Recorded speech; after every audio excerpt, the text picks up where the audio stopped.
Hey everybody, Mr. Smith here with your assignment for the week. So your assignment this week is the Columbian Exchange. So last week you looked at the age of exploration, the European age of exploration, and you saw how Europeans traveled to lands that were new to them and created new trade routes and other things to bring goods back to Europe. And this week we're going to look at one of the major consequences of all of that European exploration, which is the Columbian Exchange. So before, Europeans sailed from Europe to the Americas, to North and South America. There were a bunch of things that, because of the separation of North and South America from Asia, Africa, and Europe for hundreds of thousands, millions of years, that could only be found in one place. It was either only found in North and South America or was only found in Europe, Africa, and Asia. So, for example, cows were only found in Europe, Africa, and Asia. And potatoes were only found in North and South America. So what the Columbian Exchange is after contact between North and South America and Europe, Africa, and Asia, thanks to those European explorers, then these things start to move back and forth.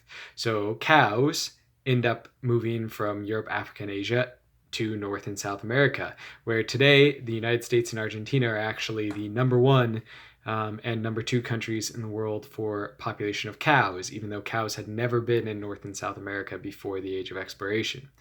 Similarly, potatoes that had only been in the mountains of South America now moved to Europe, were brought to Europe. And now potatoes are the number one crop in a bunch of different European countries, including in Russia and in Ireland.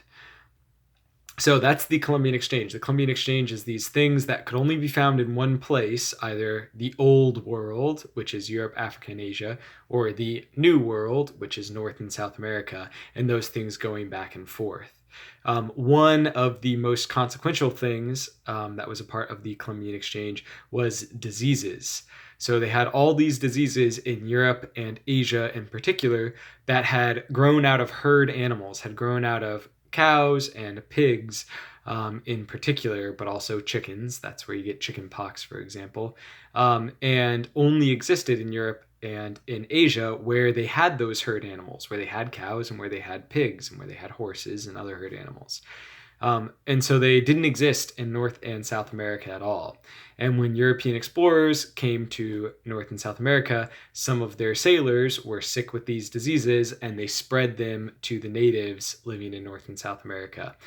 This was hugely consequential because all of those diseases, most notably smallpox, but many others as well, ended up killing 85 to 95% of the population of North and South America within 300 years of being introduced. So almost all of the people that had been living in the Incan Empire, the Aztec Empire, the Comanche Empire in North and South America end up being killed off by these diseases that were part of the Columbian Exchange. So a couple other notes to make on the Columbian Exchange here, things to clarify. First is that the Columbian Exchange is not synonymous with trade. So trade between Europeans and people in North and South America was a big part of the Columbian Exchange. So that's how, for example, horses and guns came to North and South America, and how potatoes and corn ended up in Europe. But not everything that is traded between the two is part of the Columbian Exchange. For example, gold, silver, and otter furs were all traded from North and South America to Europe, but that is not a part of the Columbian Exchange because Europe already had gold, silver, and otter furs. This was just a new source for that. It also means that some parts of the Columbian Exchange were not actually intentionally traded. They were accidental. So I mentioned those diseases already. That would be the most notable, but also things like species of rat and rabbit and things like that didn't exist in North and South America, that sort of stowed away, that hid away on these European ships and ended up in North and South America by accident. Those are part of the Columbian Exchange, even though they weren't traded. So just remember, Columbian Exchange does not equal trade. It just means all the things that ended up moving from North and South America, spreading in Europe, Asia, and Africa, and vice versa.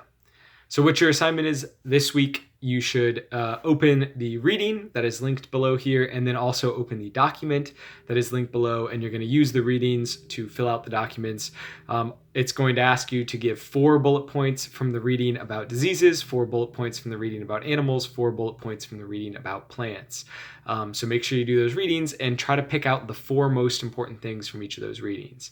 When you get done with that, it'll give you a map. Make sure you double click on the map to be able to actually write on it. And it's going to ask you for 1 example each of plant, animal, and disease that moved from the old world to the new world, so Europe, Africa, and Asia, to North and South America, and 1 example each of plant, animal, and disease that moved from North and South America over to Europe, Africa, and Asia. And be great if you put even more in there, than even if you miss a note or 2 isn't maybe the most important thing on the first part of the assignment.